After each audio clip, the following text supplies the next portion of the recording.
Fantastic. Thank you.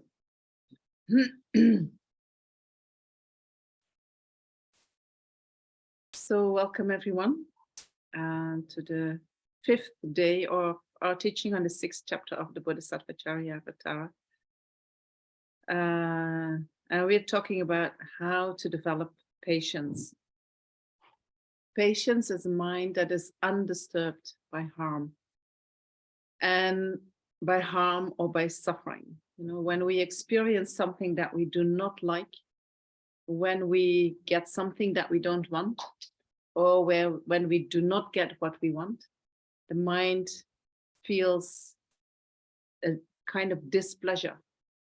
We don't like it. And so when we don't like it, we react with aversion, and that aversion can become agitation, frustration, anger, hatred, rage. That is all coming from the same kind of dynamic. I don't like this. And so that disturbs the mind a lot. And when we practice patience, we are trying to develop the mind that is counteracting that natural reaction, or that automatic, it's not natural, it's automatic reaction that we are having.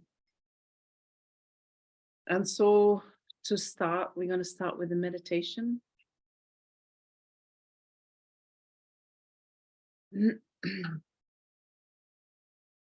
So make yourself comfortable.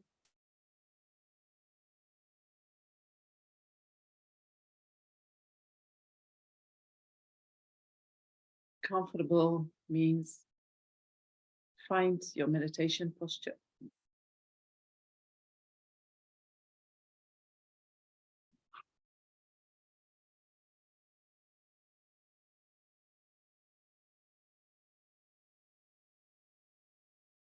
And I'm sure you all have done this many times before. So you know what kind of posture is most suitable for you, which kind of posture works best for you.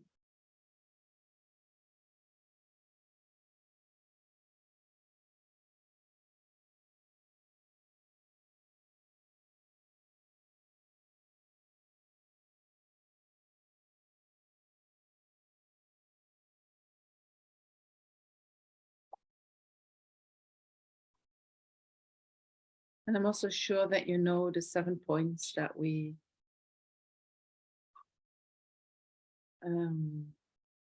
go through when we set up a meditation posture. So go through them yourself and find that posture which is at the same time completely relaxed and alert.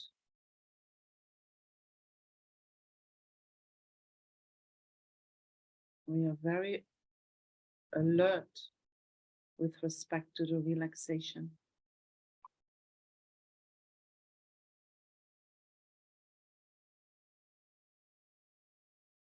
And so with your mind, you go through the 7 points. You check your body.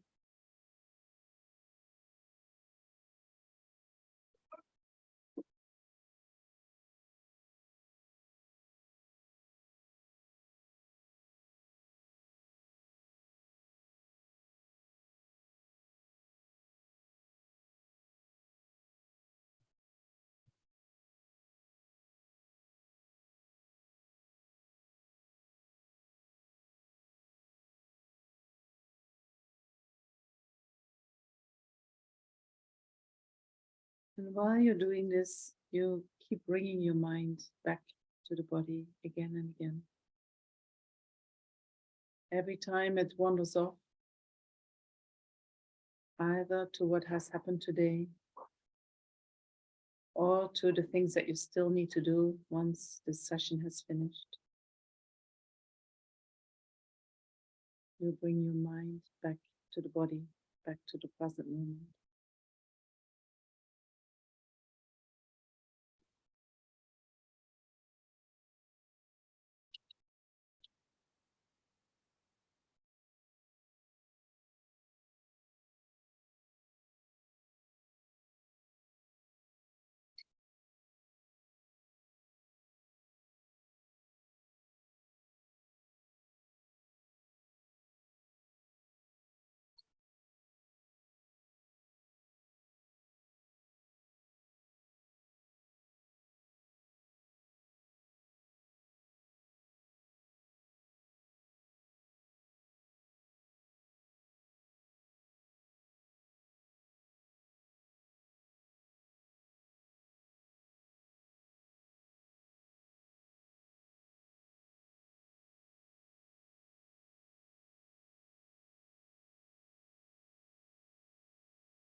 And when your mind starts calming down, bring your mind to your breath, either by observing the rising and falling of your abdomen, or by observing the sensations at your nostrils, whatever works best for you.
And then we set up a good motivation. I'm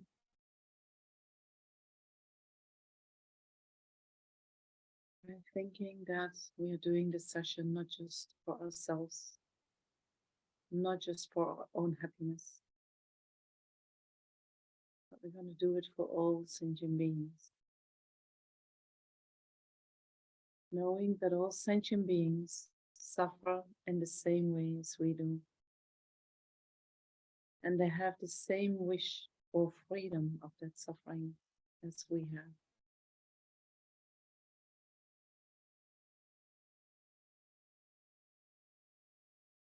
And whatever benefit is going to come from attending this session, we're going to use it to benefit sentient beings.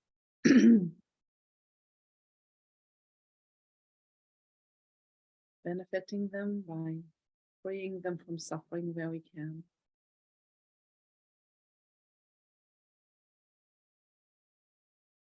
And by wishing them and giving them happiness as much as we can.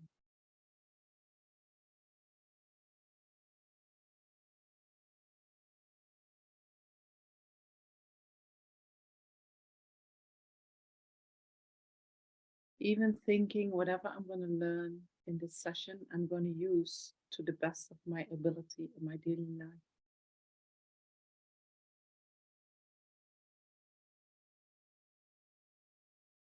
And then with whoever I come in contact, will receive some of that benefit.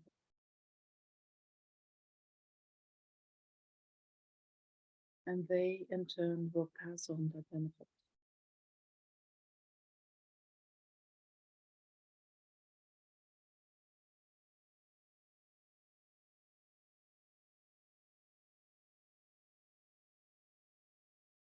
That is also a way how we can think about benefiting all sentient beings.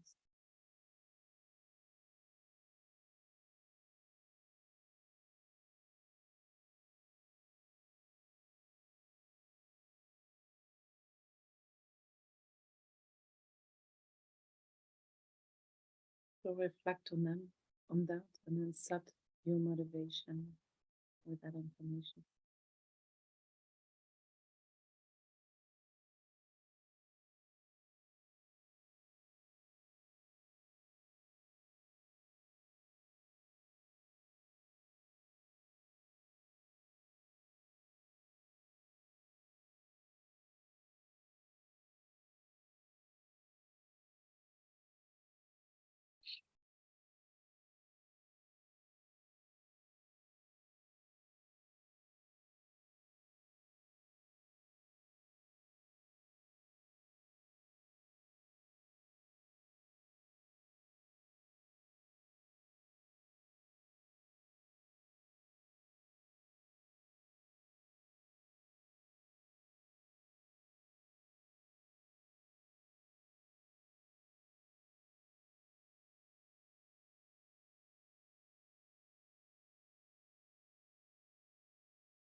And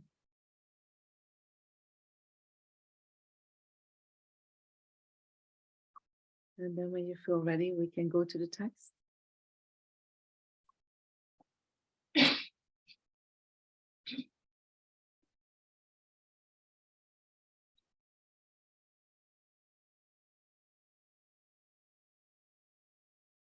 And so yesterday we finished with verse 11, where we spoke about the biased mind that we are having, that we wish for ourselves and our friends and our close ones. We wish them no suffering, no disrespect, no harsh words, nothing unpleasant. But for those that we do not like, those that have hurt us, our so-called enemies, we wish them the opposite. And so that shows the biased mind, which is absolutely not based on reason and logic. Right? We believe that we are kind of reasonable people, or we have our intelligence that we are using. But if we see how we use our intelligence in situations like this, we feel that it's completely logic to take care of our friends, of our loved ones, our children, our mother, our father, completely logic, right? Why wouldn't you? And we also feel it is quite logic to hurt people, or wanting to hurt people who have hurt us. Isn't that logic, right? So we use our intelligent mind, our intellectual mind, in order to justify our emotional reaction.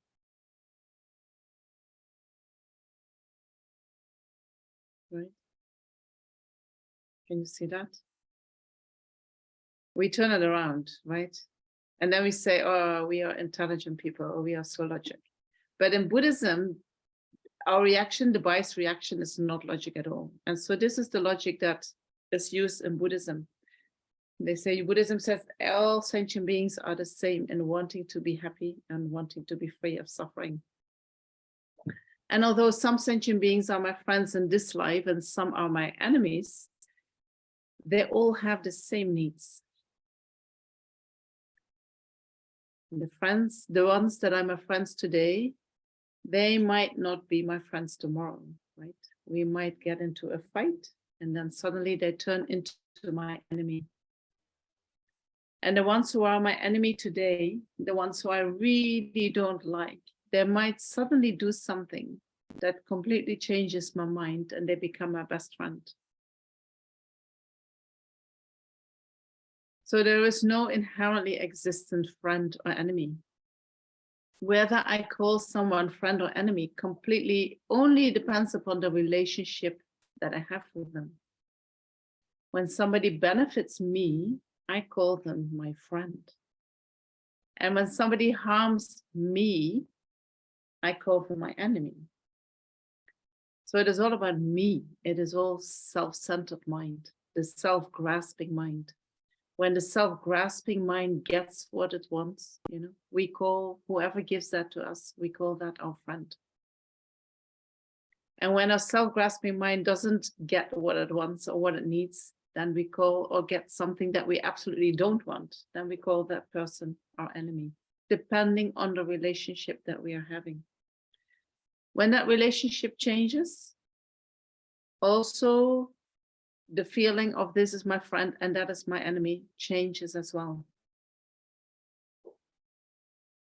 Friends and enemies not fixed. Stranger is not fixed. It all depends on the relationship.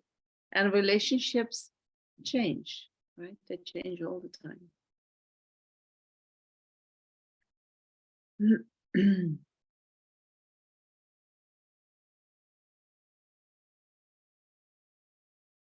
So what we then do is we develop equanimity by seeing how all sentient beings are the same.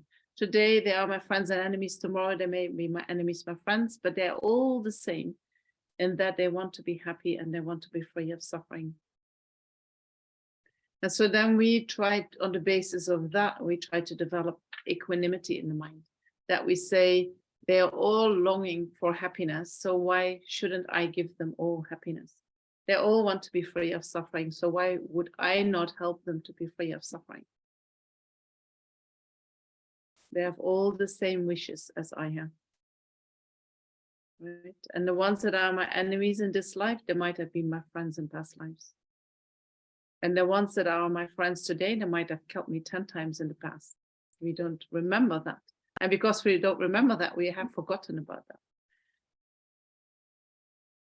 Right? So that doesn't make any sense. It is not really logic. Logically, we can say they're all the same.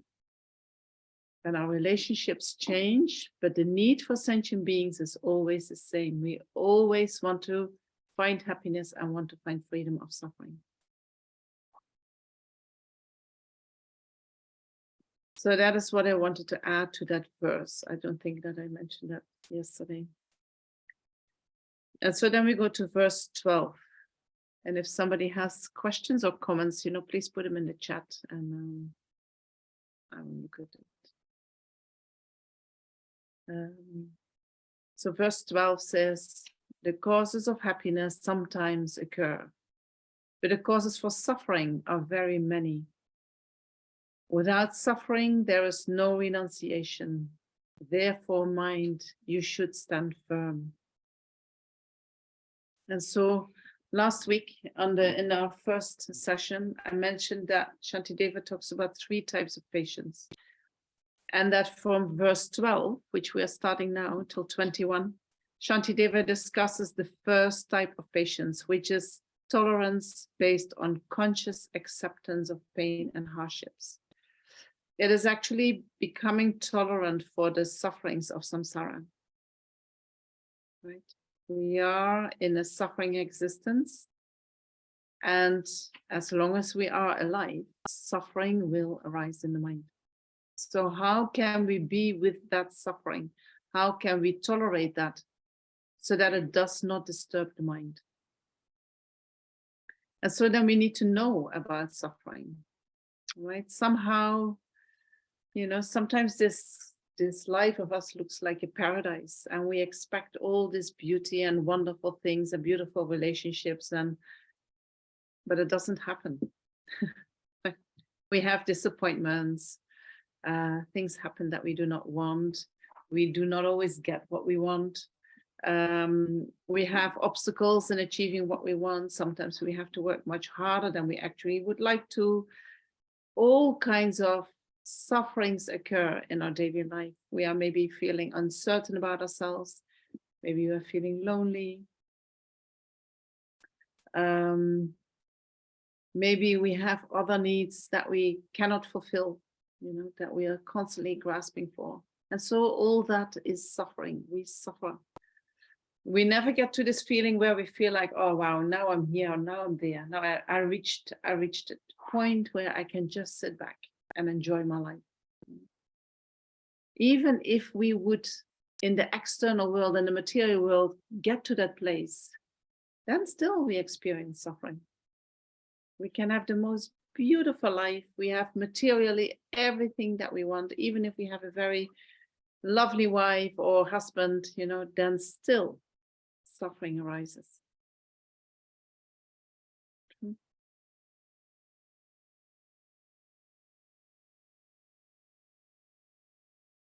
Even when people look extremely beautiful, completely in control over their life, everything looks to be so smooth and fantastic and wonderful, and whatever they want, they can buy, and whatever they set out for, they achieve. That is just the outside. When you start talking to that person and you start touching a little bit deeper, you can see the suffering. They will tell you about their suffering.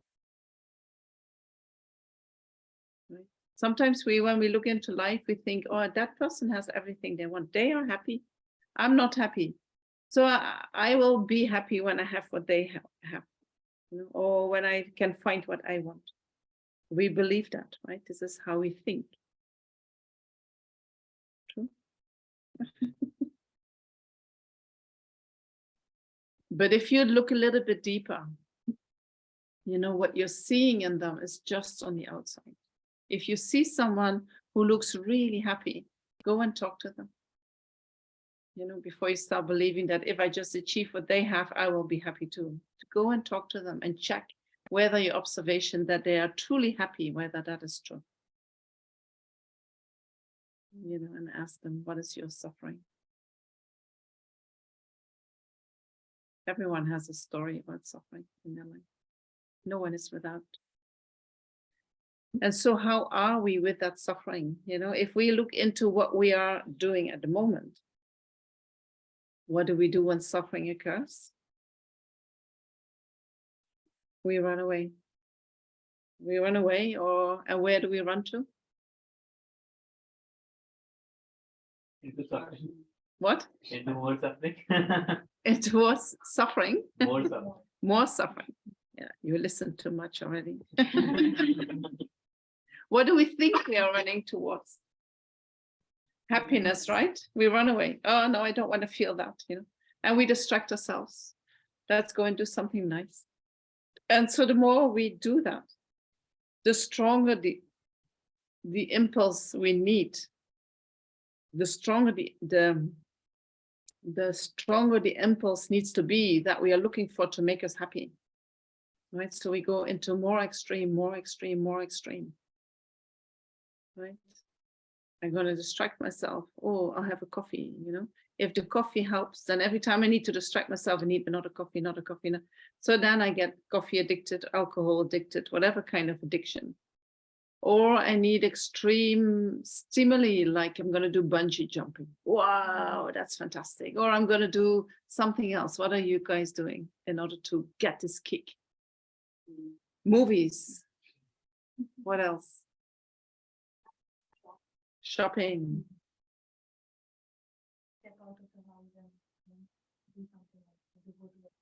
Just do something else, go to a park. That's not really extreme, but right? Yes. Diverting. Yes, we are diverting. We are diverting. But sometimes when I look around, it is like we are looking for stronger and stronger stimuli in order to get that feeling of distraction, in order to get that kick of the pleasure. Right? It's like the running away from the negative feelings makes us numb inside, right? We numb these feelings. We don't want to feel them. And then to cover them up, we need harder and harder stimuli. Right? But if we look into samsara, if we look into the nature of our existence, if we look into how easy it is to experience suffering and how few moments there are that we feel pleasure and happiness, you know, then if we make up the balance, then often there is the pleasure, but then there is also unhappiness, and there is boredom, and there is kind of dissatisfactory feeling, and there is, right, that other side. If we would split samsara into two, the pleasurable side is smaller than the suffering side. There are more conditions. There are a lot of conditions that lead to suffering in samsara, and only a few that lead to happiness. True. True for me. True for you.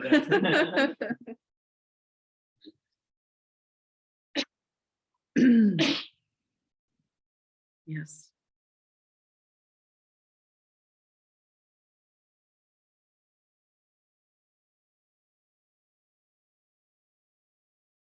So suffering is part of our reality. And it is something that we have to undergo, you know, it's like no way out, no escape, unless we realize the nature of reality. But other than that, there is no escape. And if we look into how big samsara is, you know, it seems that there is no end. Samsara is so deep and so vast, like the ocean of suffering, right? Namzopa talks about the ocean of suffering, because the suffering in samsara is so vast and so deep.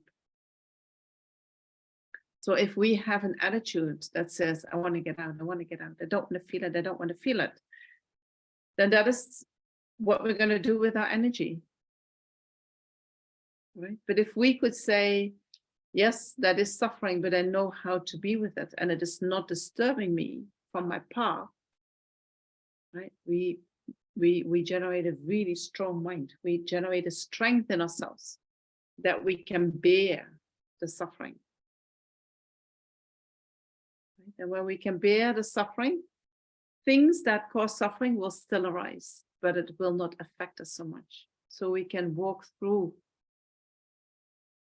our life with much less hindrances, with much less disturbances.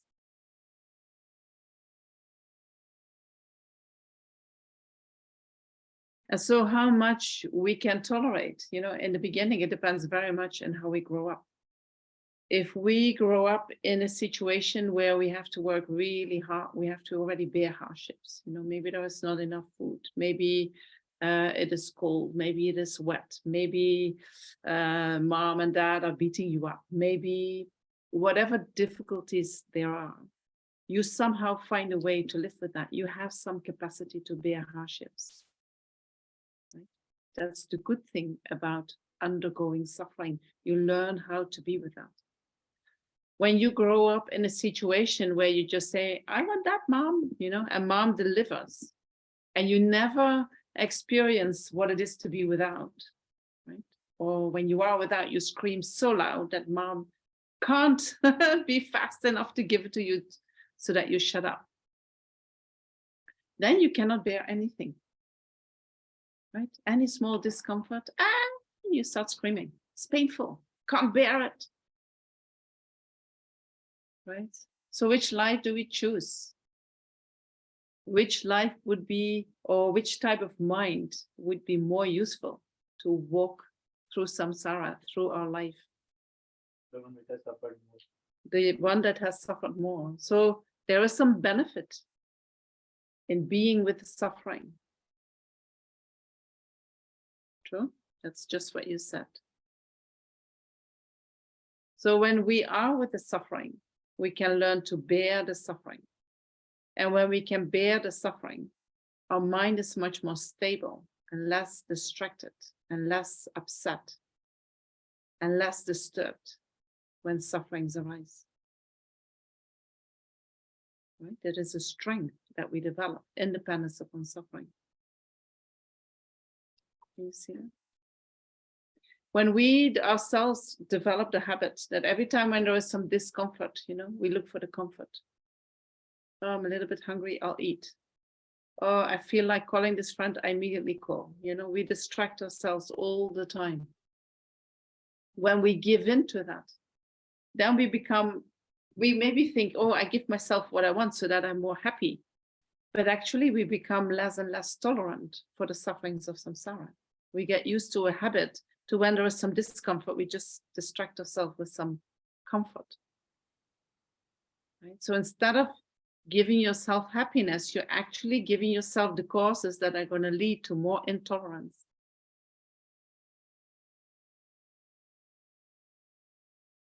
Right? More unhappiness.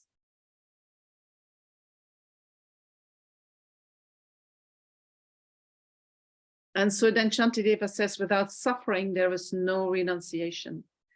Therefore, mind, you should stand firm. And so when we recognize the nature of suffering, it is possible that we can generate a very genuine wish that says, I want to get out of this suffering. Not just the coarse suffering, not just the suffering of pain, but we need to understand all the layers of suffering in samsara before we can say, I want to get out of this suffering. And then that wish is a wish to really get out of samsara.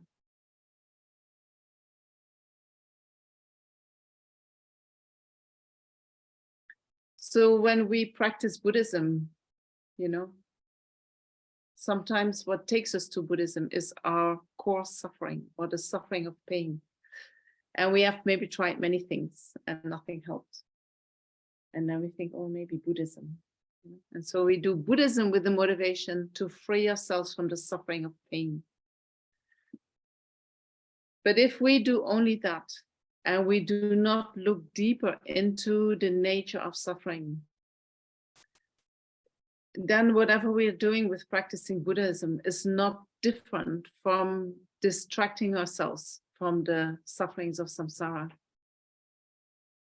You know, when our motivation is, I want to be free of the suffering of suffering, when I practice Buddhism out of an aversion for my suffering. And so that is the worldly mind. That is the mind of 8 worldly concerns. If that is my only motivation, then my motivation, my practice of Buddhism will lead to just more suffering. So we need to dig a little bit deeper into what suffering is. And so Buddhism talks about the 3 types of suffering. That is one of the divisions of suffering, right? The suffering of change and the suffering of pain, we all know. You know, the suffering of pain, or the suffering of suffering, we know. That is the core suffering, that are the experiences of pain, that are the sufferings that everyone goes through, like the suffering of birth, sickness, old age, and death. These sufferings, we feel them as suffering. Right? In Buddhism, we say even the animals know how to be free of that. Right? When they feel pain, they run away. When they feel threatened in their life, they move away. When they feel that they are loved or that they get food, right? They come closer, they're happy. They know how to find happiness and freedom from suffering by just following what they like and what they don't like. Right? So if we only want to free ourselves of the pain of suffering, we do exactly the same as animals do. Right? Same behavior, same emotion where we are coming from, the same place where we are coming from. If we want to go a little bit deeper into what suffering actually is, then we need to look at the suffering of change. And the suffering of change refers to the pleasurable experiences that we have in life. We call pleasure, what we call pleasure is, according to Buddhism, suffering. It's in the nature of suffering. Right? I think it was 5 years a nun. Then somebody says, that's the pleasure that you experience. I said, what? No way. I thought it was what comes after the pleasure.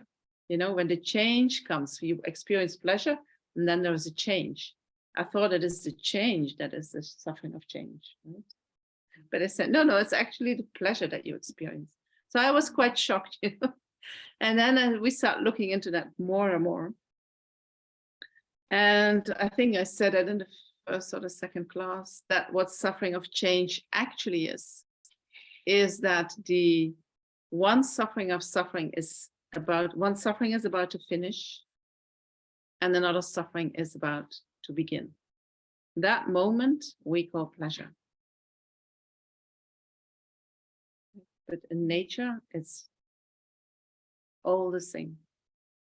The nature of it is suffering.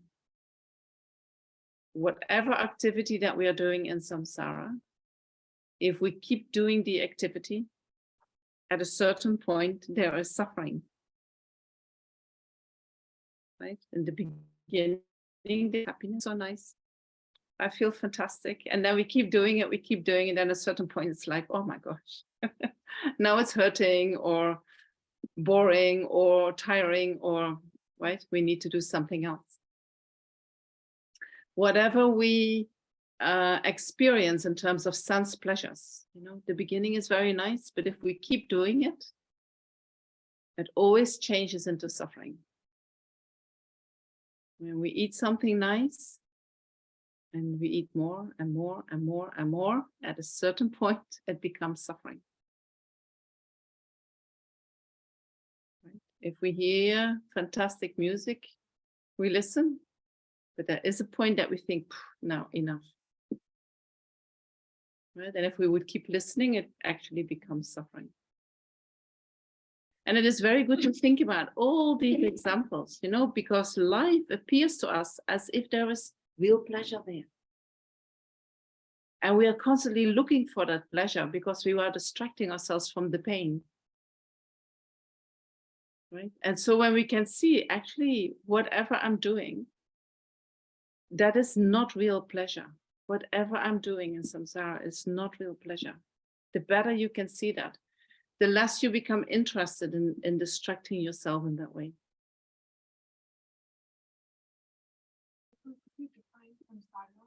Samsara. Yes, we go there now. So that is the nature of suffering. And then we can say the third type of suffering is the all-pervasive suffering, which is underlying all of that. The all-pervasive suffering refers to the fact that we have taken rebirth under the influence of karma and delusions. So our body is produced by karma and delusions. Our body is not produced by something that is pure. Right? We are born under the influence of karma and delusions, and then we take a body that produces karma and delusions. Right? I experience something, I react with delusions, and then under the influence of delusions, I engage in actions. That happens automatically. So my body produces karma and delusions. And then on top of that, my body is under the influence of karma and delusions. Right? Most of the time, for most of us, I'm talking. Most of the time we are not so aware of what we are doing. We're getting up automatically, we go to the toilet automatically, we take our food automatically. It just happens. We're not even mindfully there. We drive in our car, suddenly we arrive and we think, oh, I missed that last half hour. Where was I? Right? You sometimes have that you cannot remember that you went through that. Maybe somewhere vague you remember, but you are not really fully present.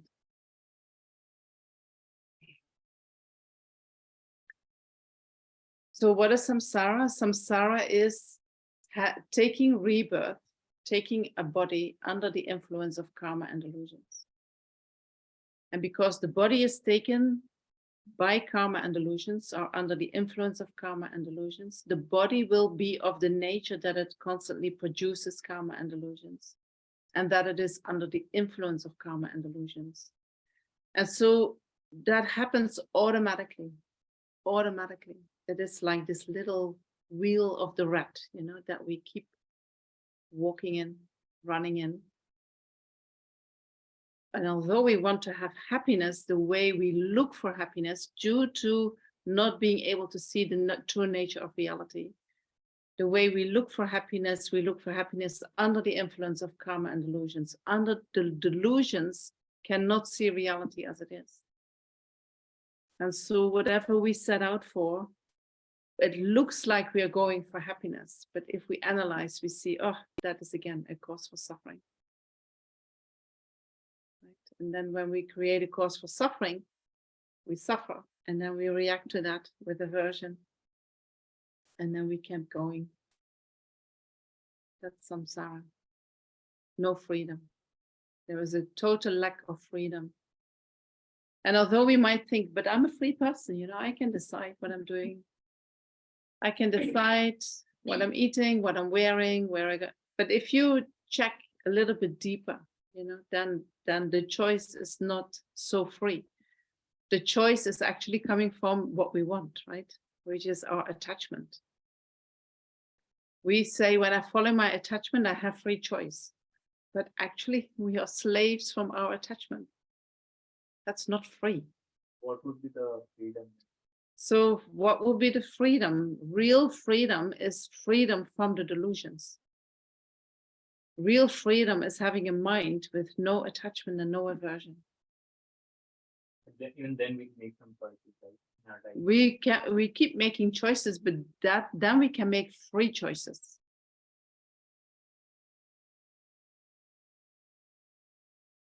Just can't imagine that state of mind where you're making choices, but those choices are not made out of attachment or clinging. Yes. or aversion. Yes.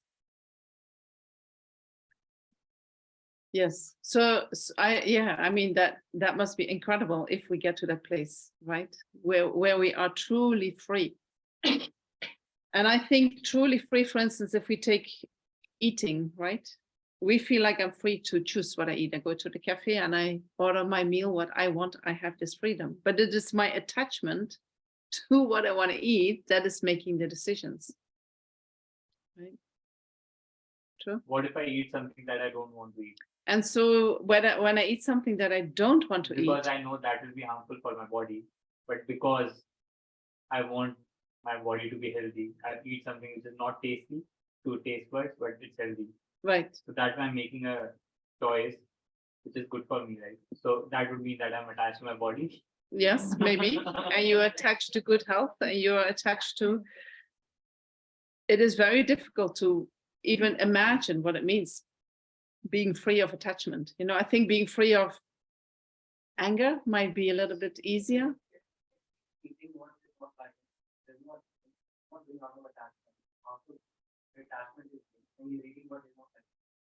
Well, when he's eating what he's not liking, it is not out of attachment. But if there is still this not liking and there is an aversion, there is still attachment there to the opposite, right? So I'm talking not about the external world, I'm talking about what is happening in your mind. So if I would have no attachment to food, which is, I mean, this is very far on the path, right? We cannot imagine that. Then I can wait with eating without being upset for a long time. Or I can choose not to eat as well. Is that also? I can choose not to eat, but I have no preference whether I eat or I don't eat. You know? And I have no preference what you're going to give me. There might be things that I like, but I have no preference. Whether I eat what I like or what I don't like, it doesn't matter. I have no reaction to that. That's what I imagine, but I don't know. Difficult to imagine. Yeah, it's very difficult. But it is good to observe what we call freedom at the moment, that is actually not freedom, that is attachment that is making the decisions. And if we have the good conditions in our life that we can follow that attachment, it appears we have been calling that is freedom. Right? And if you can see that how little freedom there is in constantly following attachment, you know, that is already a fantastic observation. I think we should start there. Okay. Yeah. So as long as we are under the influence of karma and delusions, we will be in a state of suffering and dissatisfaction, not just the suffering of pain, you know, but the dissatisfaction that no matter what we are doing, we never get to that place where we feel like, now I'm so satisfied, you know. We sometimes get to a place where we kind of feel satisfied, but not for long. And if we really look into that satisfaction, then there is like, yeah, but something is missing, right? It's not completely perfect. Right? So I'm not just talking about suffering. When we talk about the nature of suffering, we're talking about this dissatisfaction, this unsettled feeling that is somewhere inside, nagging. It's not completely right. If this, then this. That is always there. That is the suffering that the Buddha spoke about in the First Noble Truth. Life is in the nature of suffering. All these layers. And it's very good to reflect on that, you know, because otherwise the only thing that we are doing is we run away from the suffering of pain. And we're motivated by running away from the suffering of pain, but we're not really connecting and understanding what the deeper layers of suffering are. And so if we want to become free of suffering, we need to hit the target, right? We need to hit the cause of that suffering. The cause of suffering is not the suffering of pain. The cause of suffering is our deluded mind that keeps grasping for happiness, that keeps trying to find freedom of suffering, that mind that holds on to that self. I need this, therefore I want it. I need to be free of this, therefore I want it. Who is this I? We need to check. Who is actually grasping, and why do I grasp so strong? And what if I bear the suffering that I'm feeling now? Maybe I feel like I'm going to be crushed, but okay, I'll sit through that anyway.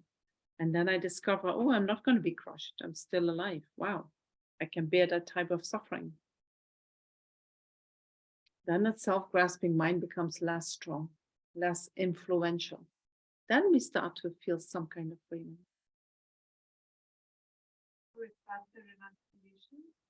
And so the renunciation is that, that is the renunciation. I want to be free of that self-grasping mind that is causing me to engage in negative actions again and again and again. Why do I want to be free of that? Because I know how much suffering it causes me, and I want to run away from that suffering. Running away from that suffering, from all the 3 levels of suffering, that's a good thing. Right? Because we need to do that with our intellectual mind. We cannot do that with our emotional mind. That doesn't mean we deliberately run into suffering, right? Because you want to experience more suffering. If we can get out of that specific suffering. Yes, when you get out of suffering, you should get out of suffering. Yeah. We do not stay voluntarily in the suffering, right?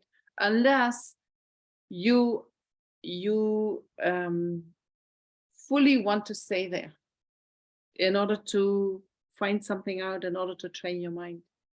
But then you need to know that you can handle that, and that you have all the tools with you, and that you have all the wisdom with you to deal with that situation.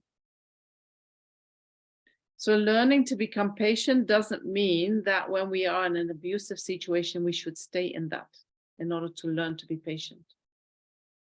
We first need to run away, and then we need to practice patience. Practicing patience, I feel, often happens not in the situation itself. As soon as the mind gets disturbed, patience is gone. That's not the moment to practice.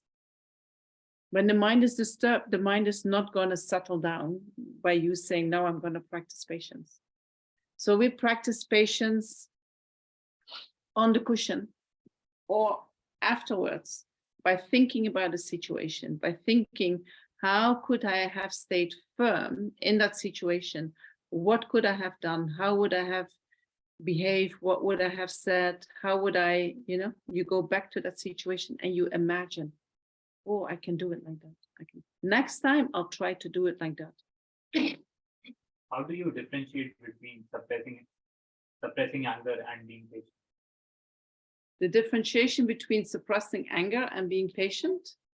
Yeah. How does it feel when we suppress anger? More angry. More angry. You feel it, right? Yeah. There's some tension building up. I'm not going to show it, right? And how do we feel when we are patient? Yeah. But still, even if. How do we feel when we feel more relaxed? We feel relaxed, right? Yeah. There is a relaxation there.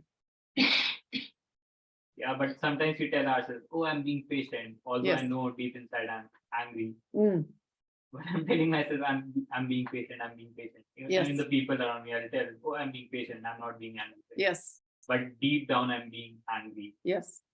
That is me suppressing anger, not being patient. Yes. And often those two things are mixed, right? Yes. Even when I'm trying to be patient, or even when I am patient, when I want to be angry.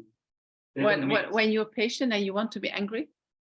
As in, even if I'm trying to be patient, there's no such thing as pure patience, right? There is something like pure patience, It's not that we're just trying to be patient.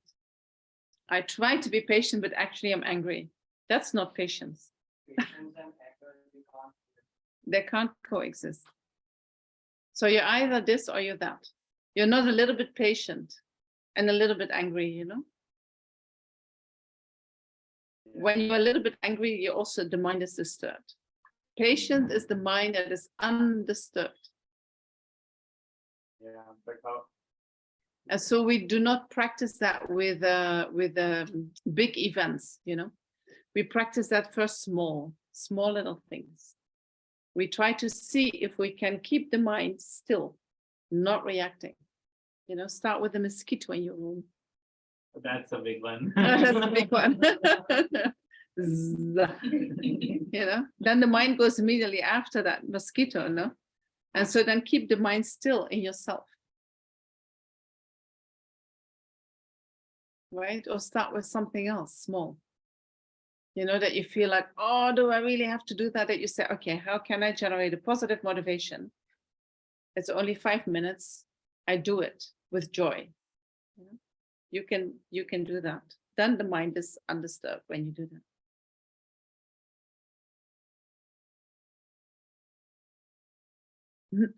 Patience is an extremely beautiful quality, but it is not coming easily because we are so reactive, and so you cannot just say, oh, I'm not going to react, right? If I say I'm not going to react, I'm already reacting. Exactly. Right? This self-cherishing mind, this self-grasping mind is reactive. We need to have so many reasonings. We need to do so much meditation in order to pacify that reactivity. Right? For instance, when we have calm abiding, then we do not react with aversion. Then the mind is not disturbed. But it's very difficult to generate the mind of calm abiding. Right? So it is an automatic reaction that we are having since beginningless time. And so it is not that we easily can change that, right? To really change it, we need to realize the lack of inherent existence. We need to realize emptiness. Then that reactivity stops. Until that time, we are developing qualities in order to subdue our reactivity. But it will still be there a little bit. Right? Not perfect patience, and that's okay. But if you have deep down your anger suppressed, and then you appear to be patient, you know, that is not a little bit of reactivity, that's quite a lot, right? You just have buried it very far. Yeah. Yeah. To figure out the 3 types of suffering once more, so that I'm clear. So the first one can be understood as suffering of suffering. Yes, the suffering of suffering is the first time of suffering. The third one we can characterize as suffering of ignorance, or it has to be suffering of ignorance and karma. No, the suffering of change. No, the third one. Or the third one is called the all-pervasive suffering. So that would mean suffering of ignorance, through ignorance. That is taking rebirth under the influence of karma and delusions again and again. Second is a little more difficult one for me, in the sense, so there is suffering of change. So I'm not entirely sure, is it a suffering because good times stop? So is it about a suffering of attachment to the good time? No. So the suffering of change refers to the pleasure that we experience. And it keeps us in samsara. Is that why? And we, what we call pleasure, we think that is real pleasure. We think that is the happiness that we can find in this world. We think it is real, you know, so we go after that again and again. But it is that pleasure that we experience is not real pleasure because it is not stable, right? It changes. The first moment is maybe pleasure, but then very soon the pleasure starts to fade and then it starts to change into suffering. So what is it that is changing into suffering? Is it our attachment to the pleasure, or is it an aversion to the? It's just the nature. The anxiety that we lose that pleasure. What makes it suffering at that moment? Even if when we are experiencing the pleasure, we're still suffering, you say. So what makes that? When we experience the pleasure, we think it is real pleasure. We think it is real happiness, but that is not real happiness. Right? Because that pleasure that we experience is changeable. It is unstable. Its nature is unstable. Right? Any pleasure that we experience in samsara, there is a moment that the pleasure is at its peak, and as soon after it starts to fade. That shows that it is not real. But when we go for it, we believe it is real. Right? So we believe that we're going to get something, and we're always disappointed. So that is suffering of change. Yeah. And then there are different ways of explaining that, but it is not real. And every time we believe it is real. Oh, I'll try this. I'll try this. Oh, this time it's going to bring me the happiness that I want to. And it never does. But we still try.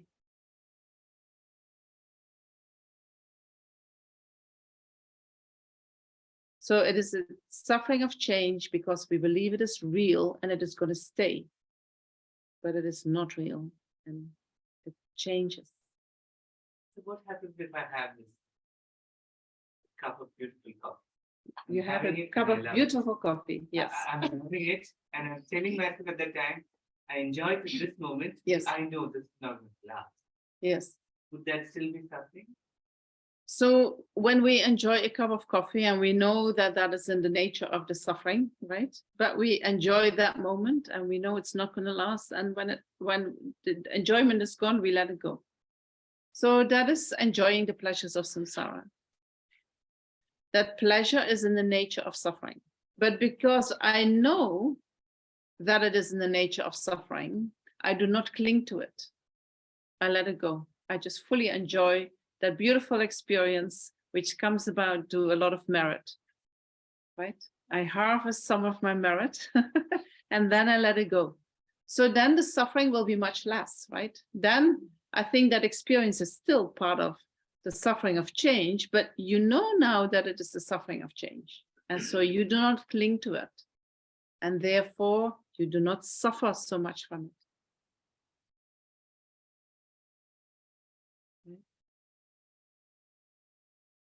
Okay. Can you understand the vision, the conceptual mind, and you were saying that sometimes it's situation and visualize the situation and how we deal with it, and yes. then put it into practice. If you can put it into practice. So when you're visualizing, is that is the conceptual mind? It's always the conceptual mind, yes. The conceptual mind is helpful for a direct. So you can wonder that when you are experiencing something in a relationship, if that is a direct experience or that is actually happening in your mental consciousness.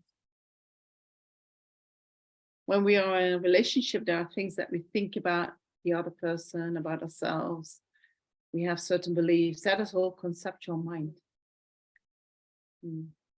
The reason why I'm angry with you is my conceptual mind. It's nothing to do with you, nothing to do with what I perceive with my eyes, my ears, but it's what I think about what I perceive.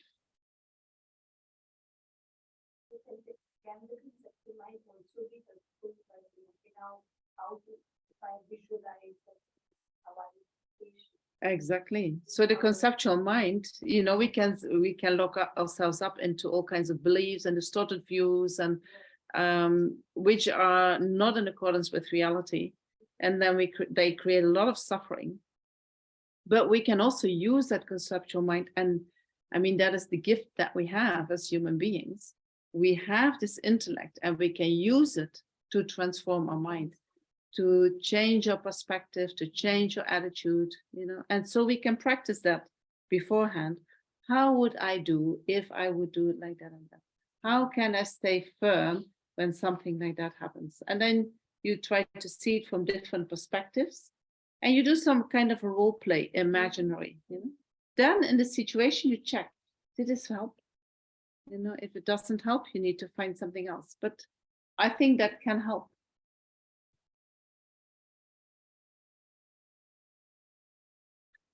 So I need someone to help me with to find the questions. I don't know how to work with your computer.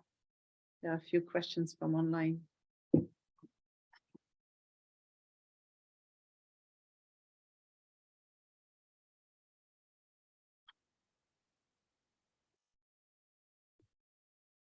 A lot. Oh, there's a lot to read. Okay. Okay. You can Is just freedom from attachment having no conditioned mind?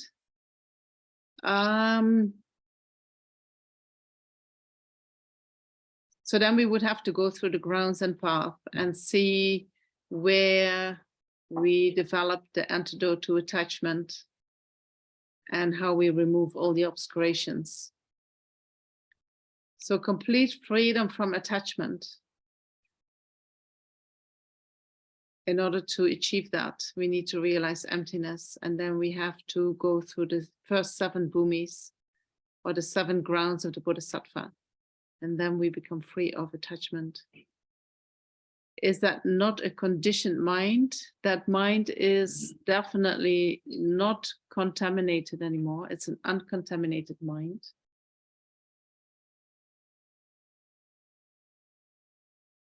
But there's still conceptions in the mind. Not conception of attachment, but still conceptions. There is still a conceptual mind. So I'm not sure if I would call that a conditioned mind. That mind does not create any karma anymore. So from that side, it creates only uncontaminated karma, no contaminated karma. I'm not 100% sure. I'm sorry. I need to think deeper.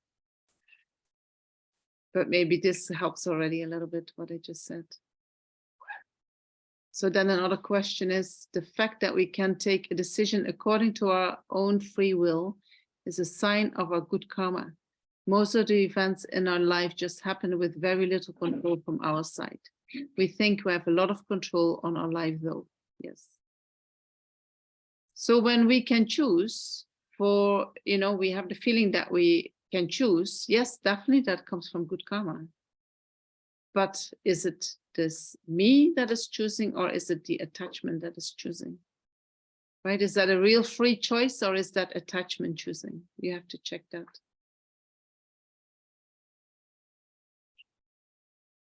Thank you, Venerable, for saying that one does not need to be in a toxic environment to generate patience. Many of us are gaslit into believing that our desire to be not mistreated stems from our own ego.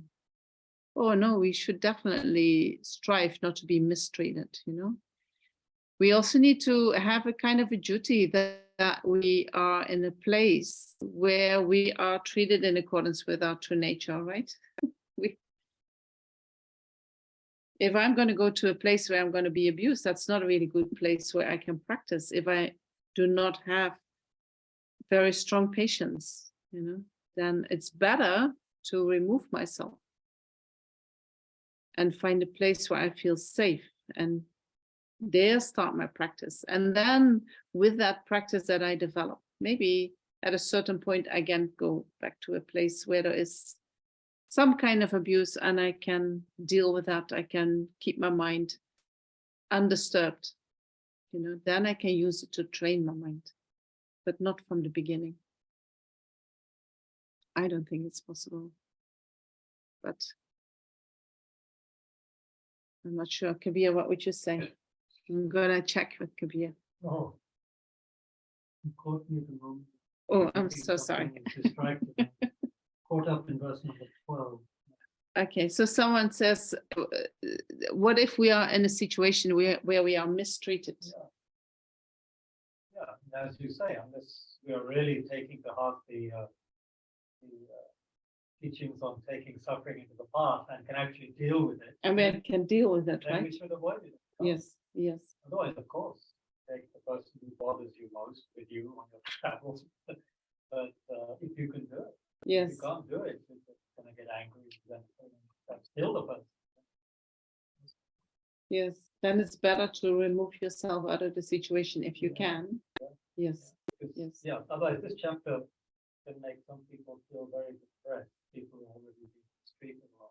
Yes, yes, and then they're told you should practice patience, because when you mistreated a lot, you also can get angry a lot. Yeah. And then people say, oh, you're such an angry person, and they mistreat you even more because you're so angry. Then you are in another kind of samsara where there is no end, because when you get mistreated, of course we get angry, right? That's a healthy reaction to an unhealthy situation. There's one thing about saying that suffering is change, pleasure is suffering. I think the English word suffering isn't very I don't say pleasure is suffering. I say pleasure is in the nature of suffering. Yeah, in the nature, unsatisfactory. Yes, unsatisfactory, and it is changeable. It is not suffering, but we call it the suffering of change, but it is by nature suffering. But we experience pleasure, right? We don't experience suffering. Yeah.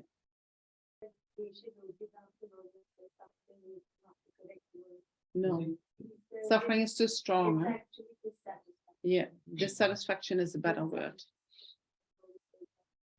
Yes, yes. Dukkha is more dissatisfaction than that it is suffering. Yeah. Yeah, Lama Zopa would say, but dissatisfaction is suffering. So therefore, it is a okay translation. But it is, we don't say that pleasure is suffering. When we say that something is suffering, we don't like it and we react with aversion. When something is pleasure, we do not react with aversion, right? So we don't experience that as suffering. But when we think about it, we can see it is in the nature of suffering. Right? Does your advice to develop patience mainly on a cushion after the situation refer only to anger or also to other forms of aversion? You can use it at any time.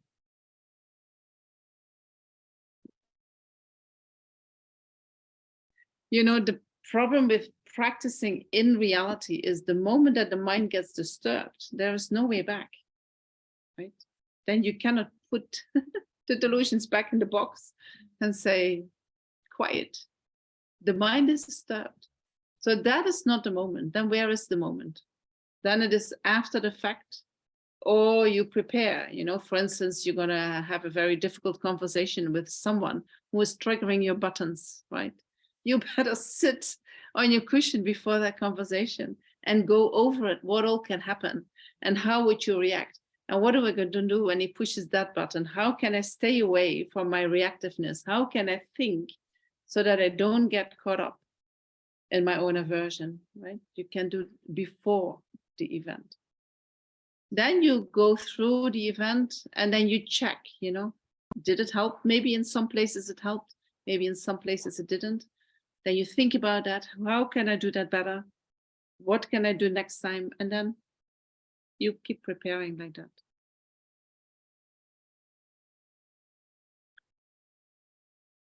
And you can do that with any form, from aversion. But most people do not sit on the aversion. No? They think, oh, aversion is not so important. Isn't patience an inherent quality of the clear light mind?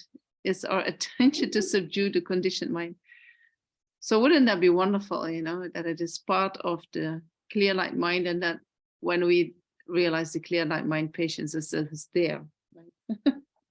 Because that is what I hear a little bit from your question, that is the assumption that we just realize the clear light mind and then patience is there.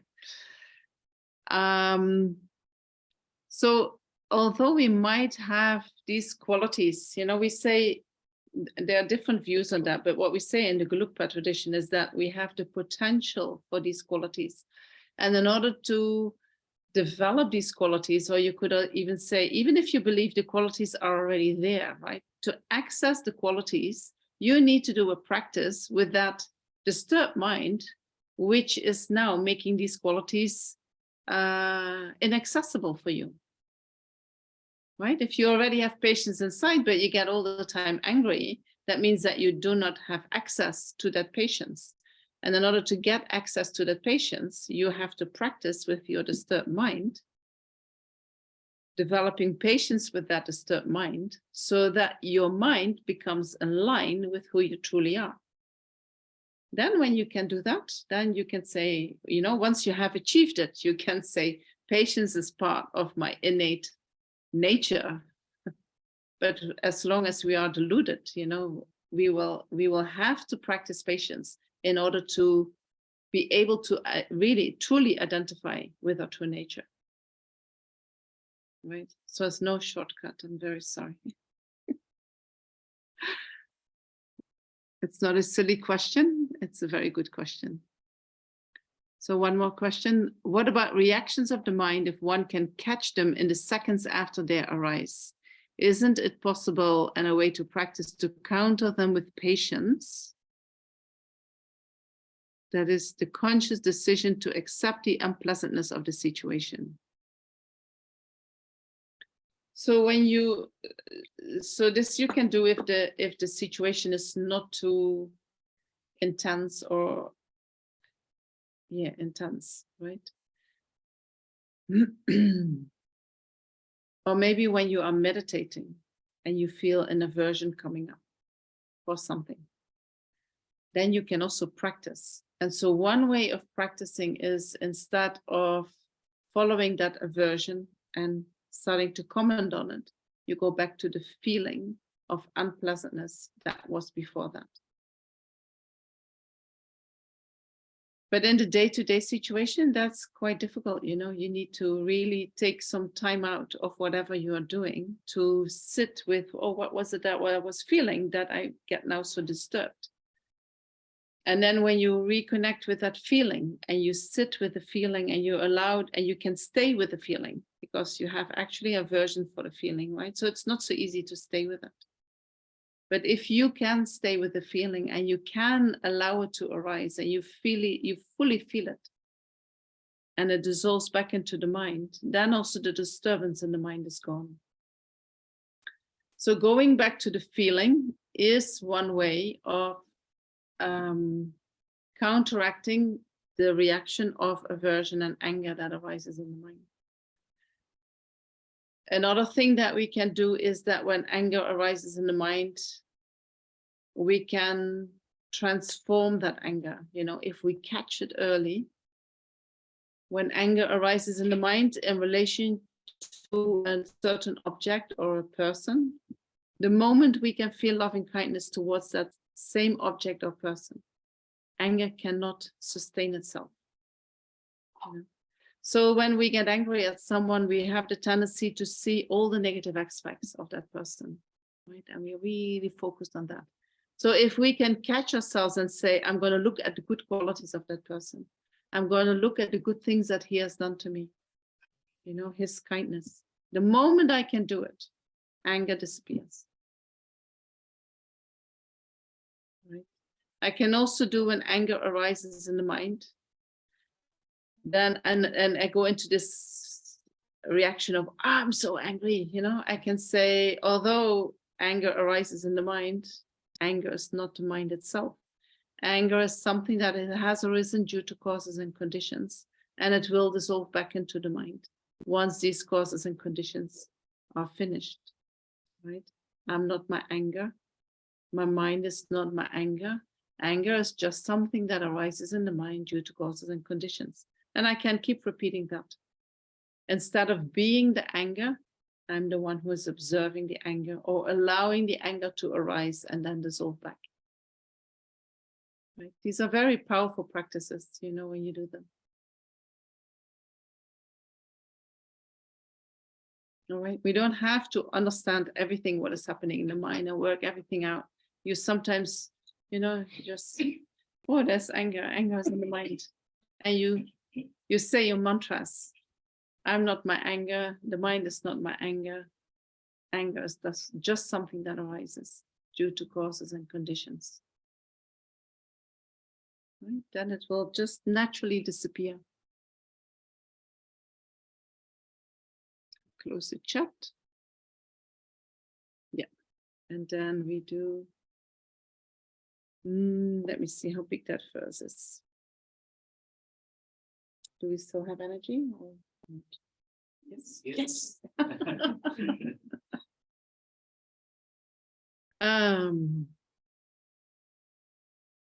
So verse 13, let's go there.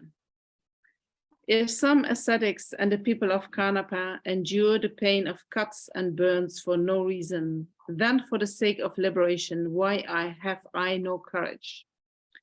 And so this is referring to, you know, you have these yogis, if you go to the campus, you can see them, but also in many other places, who do all kinds of practices in order to find liberation, right?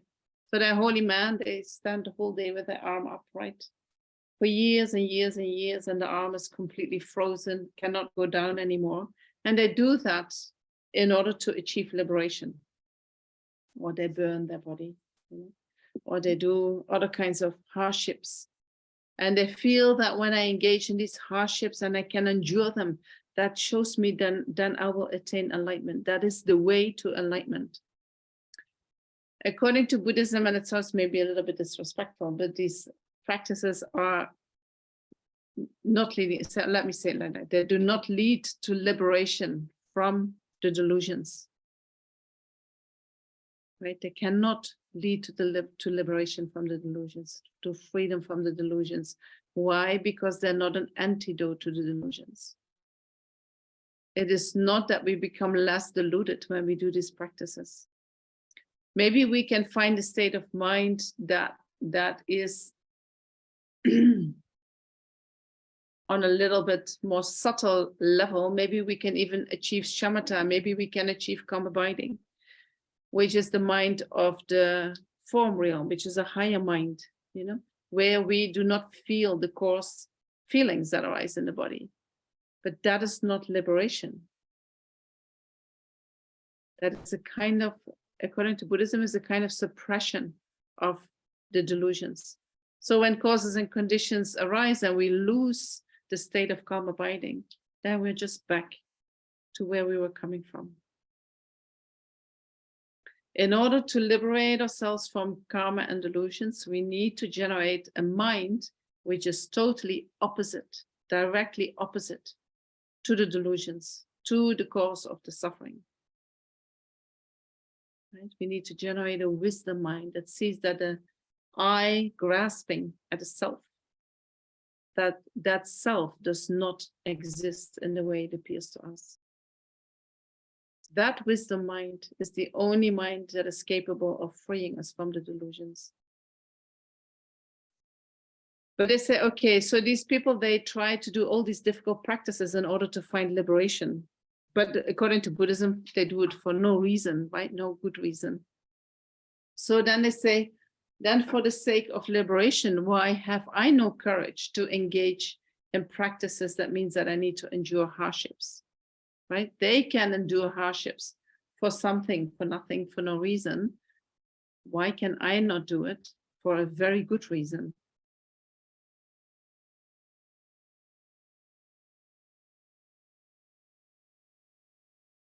And so in one of the Buddhist texts, I'm not sure which one it is, but it says that it is not the way of the wise to give up something great for the purpose of a minor goal.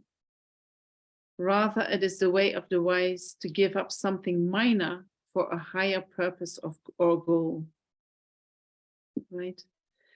And if we look into how the self-grasping mind works, that emotional mind, that mind that is concerned about the 8 worldly dharmas, the mind that is constantly concerned about what I want in order to find happiness and what I want to be free of in order to be free of suffering. That mind is an emotional mind, right?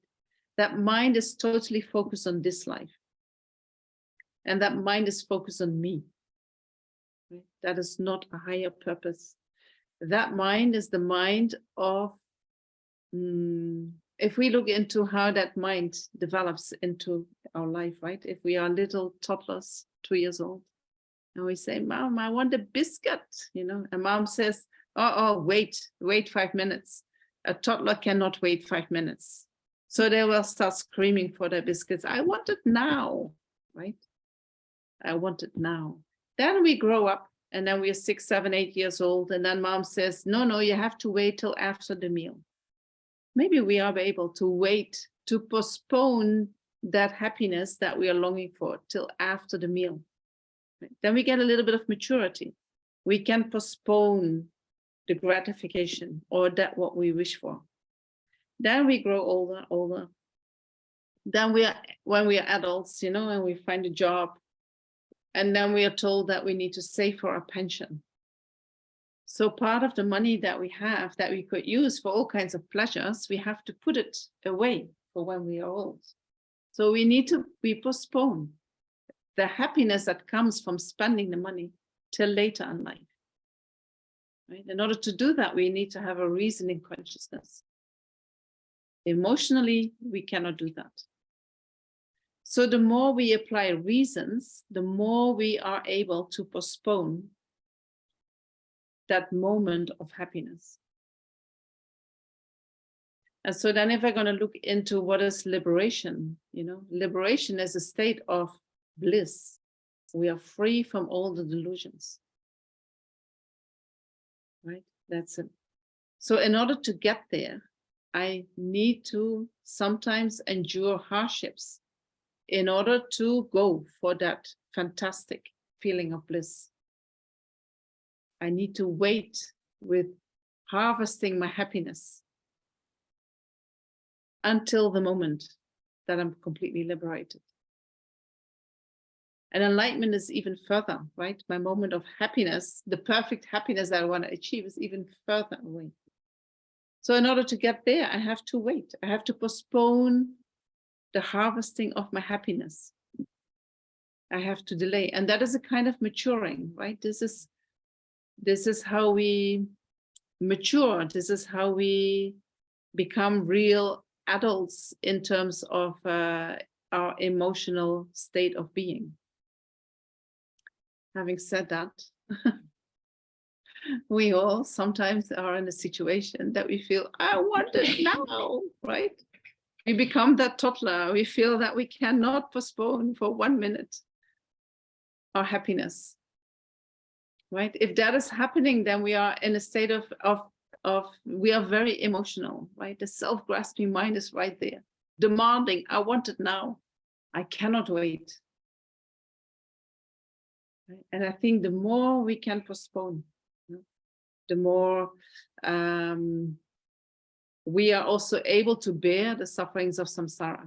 Right? I'm not saying, oh, I'm kind of bored or I'm suffering. You know what? I'm going to distract myself with something nice. When we really strive for enlightenment, we not necessarily take these gratifications. Right? We say, of course, I'm suffering. I'm in samsara. Of course, I'm bored. Not every time is there something that is going to give me pleasure, and that's okay. But I'm striving to become a Buddha. I'm striving to become fully enlightened. And so once I'm fully enlightened, I'm free of all this, and I will have the perfect happiness. So I'm willing to take on the burden of not having instant gratification.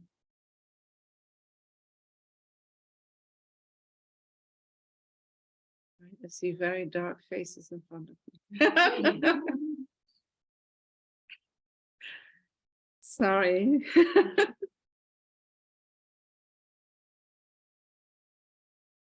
So we give up these minor purposes, these minor things to find happiness in order to serve a higher purpose, a higher goal.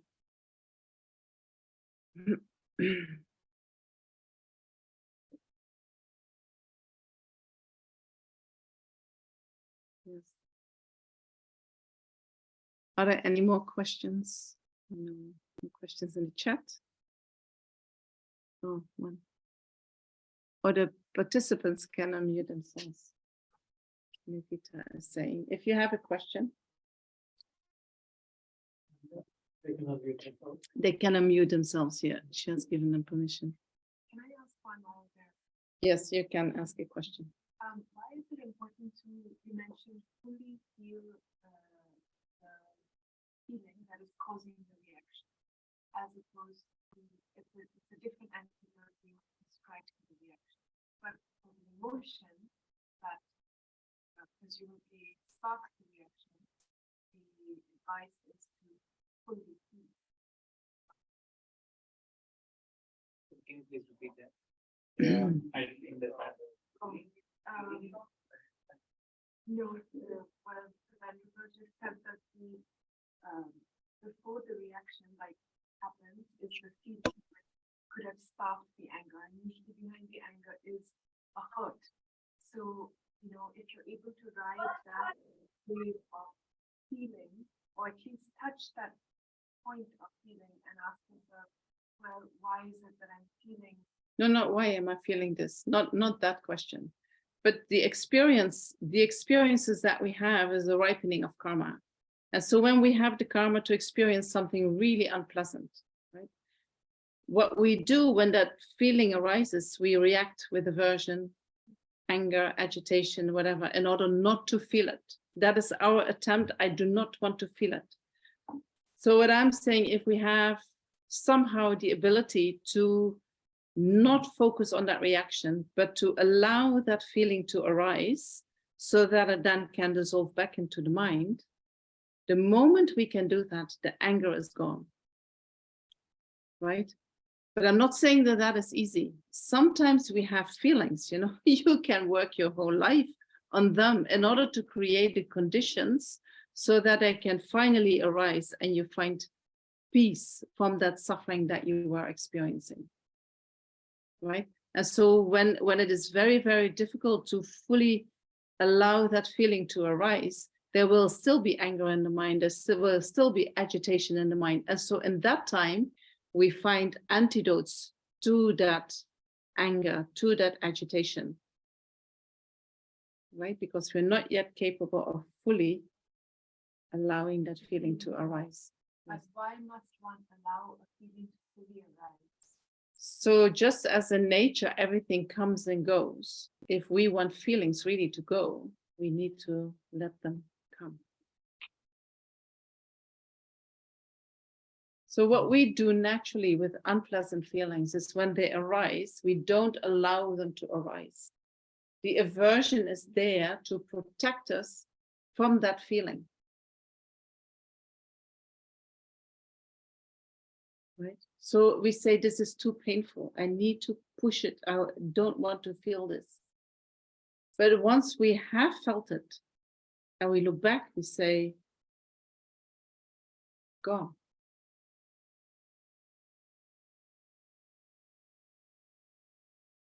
But I think it is an art to really feel unpleasant feelings. You know, we are not used to that. We are so used to running away from it and distracting ourselves from it and suppressing them. And so I'm not saying that we should go and look for them. And I'm not saying that we should, but when we feel that they arise, or when you're meditating, you know, and suddenly a memory comes up, allow that feeling that comes with the memory to arise. You don't have to think about it. You don't engage mentally. You just have the experience. Once you allow that fully to arise, it will dissolve back into your mind and it will be out of your system. Also, that's the only other option. Yes, yes, yes. But sometimes, you know, we have such painful feelings. They are so suppressed. We are so in the aversion. You know, we might be in the freezing situation, like we're not being able to, and it can cost a lot of time and work in order to create the mind where we feel safe and loved enough that we have the capacity to allow that feeling to arise. That sounds maybe dramatic, but that is how I experience it. Can you relate to that? So we relate the feeling to an object. You get caught up in the object and the feeling gets out of control. Yes. Let's say, Yes. as though it were a dark cloud. Clouds come and go. Clouds come and go. So perhaps by staying with the feeling, you actually realize that it's not something solid. it goes away. And this seems to be, people who do a lot of vipassana treatments like that. Just are with it. You see how it's permanent. Yes. Goenka ji seems to express that. Yes, yes. Whatever is arising. Yeah, once you see that impermanent nature of whatever arises, then the grasping mind grasps less and less and less.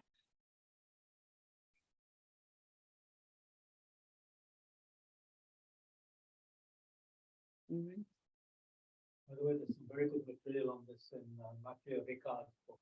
Matthew Ricard's book On on happiness. Oh, the whole 3-4 chapters on emotions and working. Very good. It's called Happiness. That book.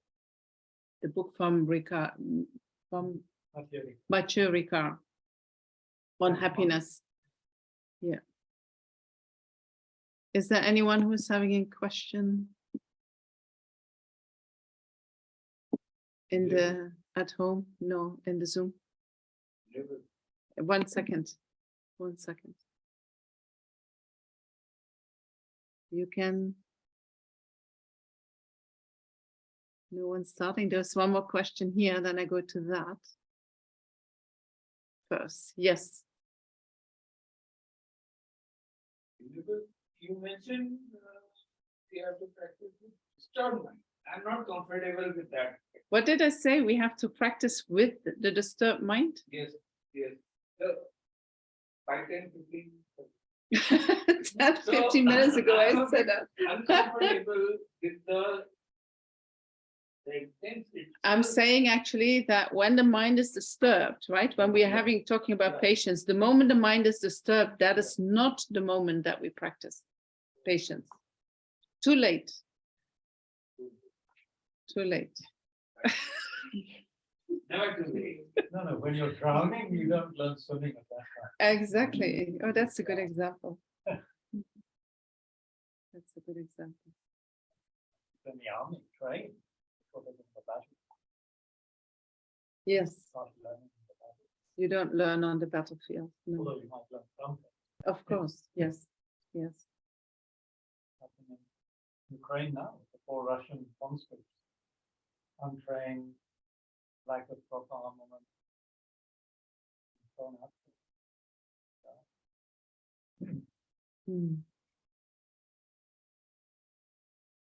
Okay, any more questions? You have a question? Yes. Yesterday after we did I realized, okay, when I noticed that there is that dissatisfaction. But this morning I also noticed that I have this fear, the sense of unease that I don't know how to live life, or I don't know how to relate. That if there is a way, I don't know that. And seems like everybody seems to know. Yes. That fear is very present. Yes. So what if we have the fear of not knowing how to live life and not knowing how to relate to people, right? If we start to step back from our anger, from our reactiveness, we might come to that conclusion, right? Actually, I've been in my life, my whole life, being reactive, but when I stop doing that, I actually do not know then what to do, right? Do you really believe you are the only person in the world? Not knowing that, we can look around and say, who else has this problem? Who else? Everybody. You see? Did you see that? It's very important because this is, so you acknowledge this is my problem. Then when we have a problem, and especially when there's fear, we think I'm the only one. So seeing that should help you a little bit, right? And then saying, of course, I don't know how to do that because my whole life I was caught up in a reaction. So now I'm a little bit like a baby and I'm going to learn from the beginning, you know. I was again shocked to see that very pulsating fear. Yes. That makes my mind all the time look out. Who am I doing? Or, Yes. But the fact that you are connecting to that fear although it is very unpleasant, it's very good, you know, that you become aware, oh, there is this fear. Before you were not aware, you were only looking out and you were only distracting yourself. Now you're back to, oh, this is happening, you know. And the more you connect with that fear, the more that will release. Then you will have less the tendency to look out. Then you will connect more with them. How do I want to do this? And then you start give yourself a chance, you know, to make mistakes, it doesn't matter. You're on a fantastic path. You know, this is real healing what you're doing. Do you feel that?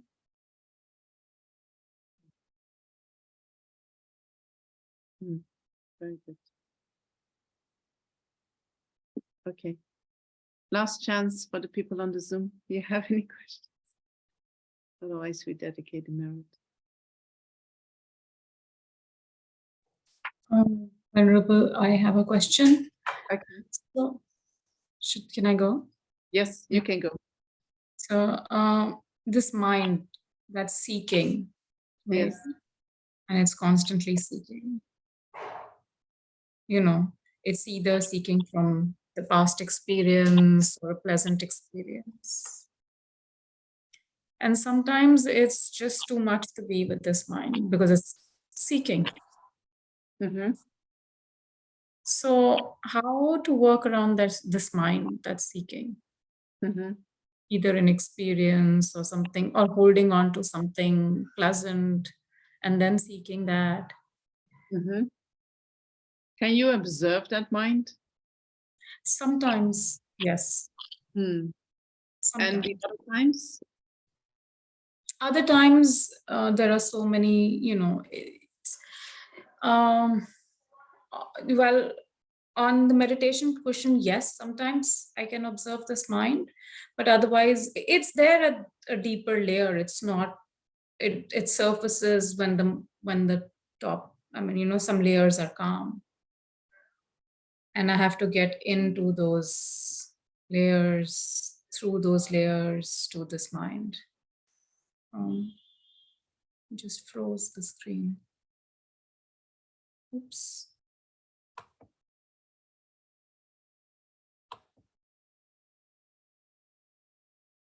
Is it just me or?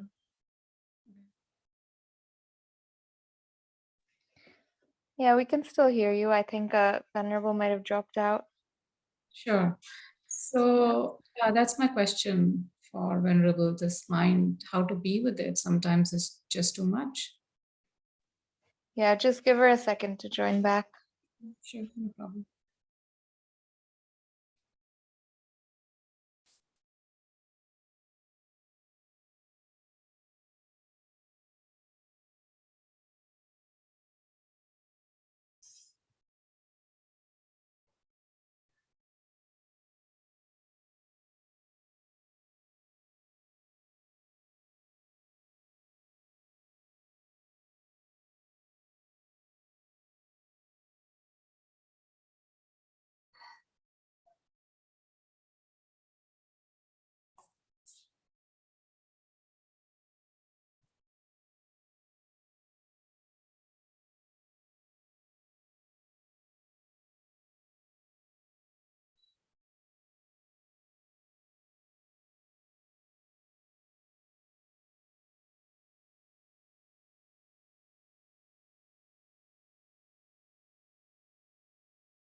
No, it's the sound.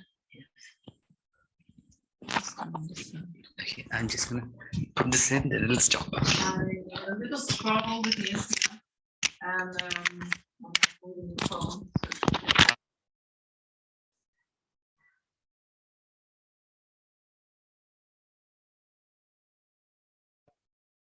Oh, am I? Okay, you guys can hear me, right? Yes. Yeah. Okay. So when, and I think you probably didn't hear part of what I was saying about the searching mind. So when we are in the searching mind, we might not be aware that we are doing it, but there was this constant feeling of, oh, I want this, I want that. Oh no, I want to be free of that. I don't like this. I want to do that. Right? There is this constant identification of me, me, me. And so one way to get away from that mind is that we observe the mind. And instead of being the doer, we become the observer of the doer. And so then we observe the mind, you know, being distracted all the time, wanting to do things, engaging in things. And by being the observer, we already take power away from that searching mind. Then slowly, slowly, the searching will become less, you know. But when we take the mind seriously and we believe I have to search for something and I need to do that, you know, then it is very difficult to stop that mind. The mind will not stop. The mind will not stop. And since it's constantly on this lookout, this search, you know, there isn't ability to be with what's coming up or to understand what's there, you know, what else is happening.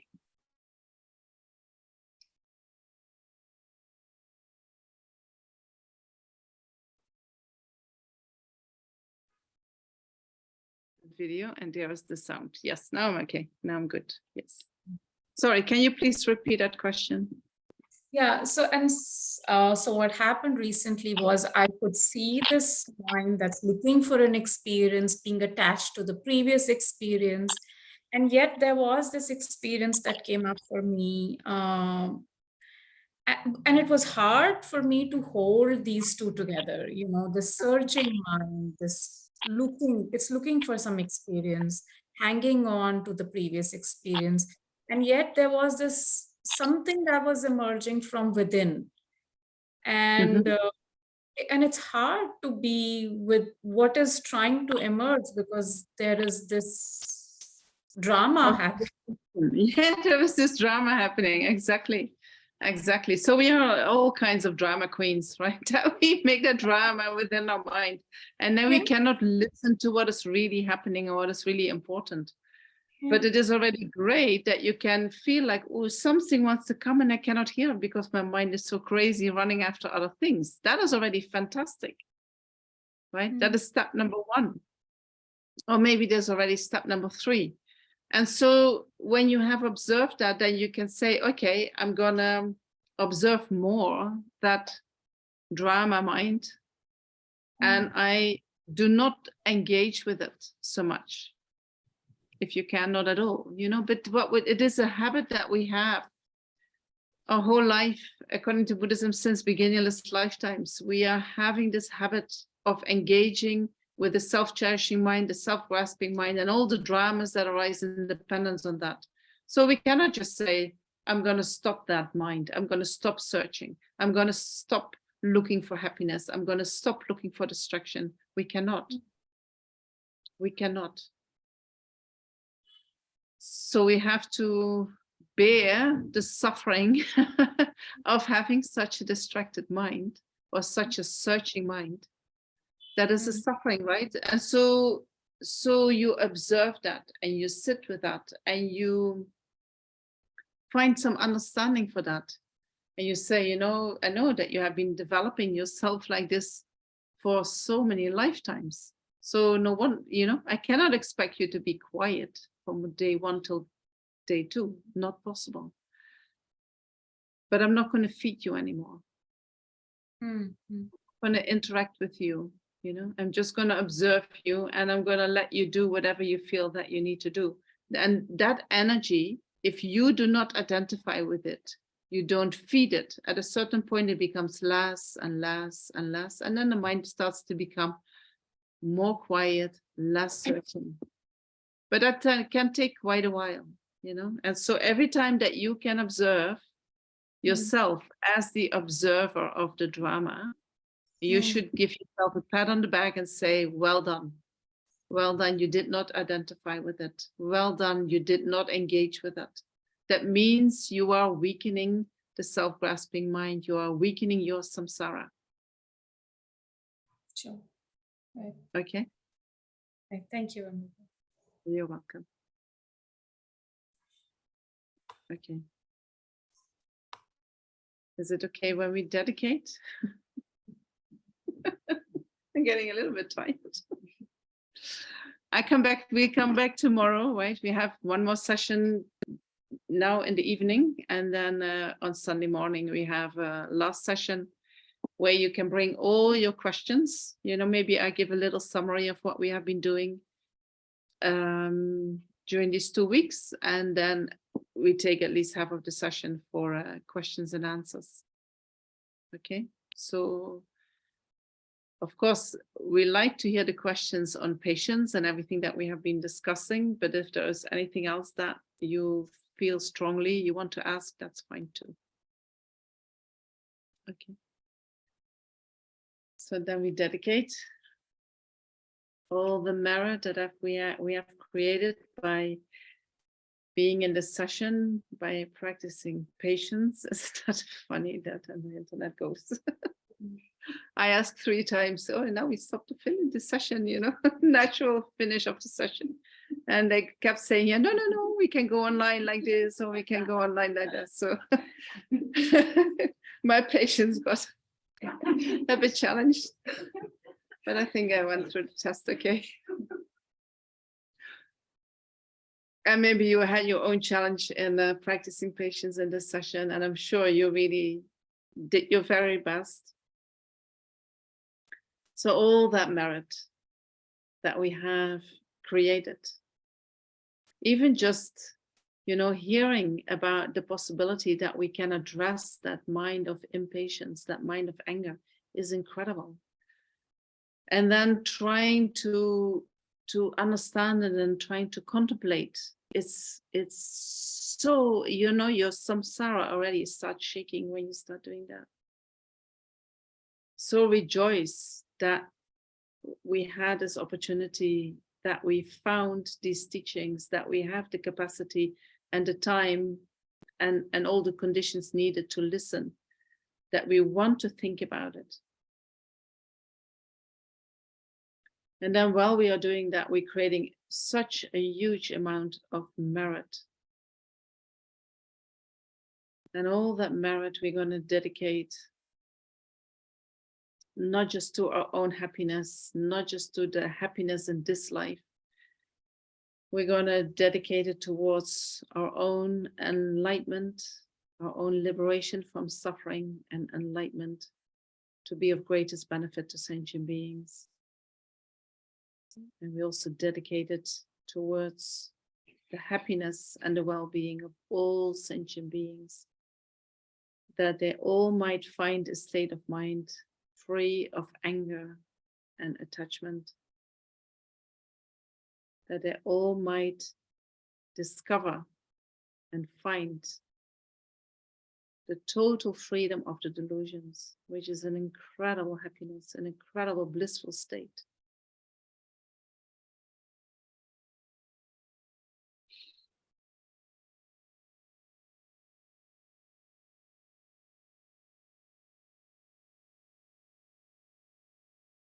And so when we achieve a state like that, when sentient beings achieve a state like that, then no matter what happens in life, there is no suffering. There is a total freedom from suffering.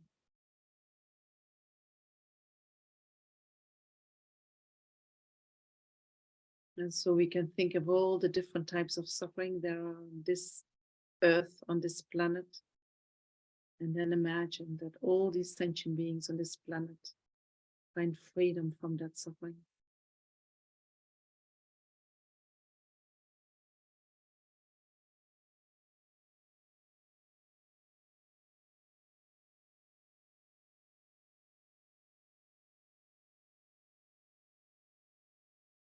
Thank you so much for being here. And I'm looking forward to seeing you tomorrow, same time, 6:30.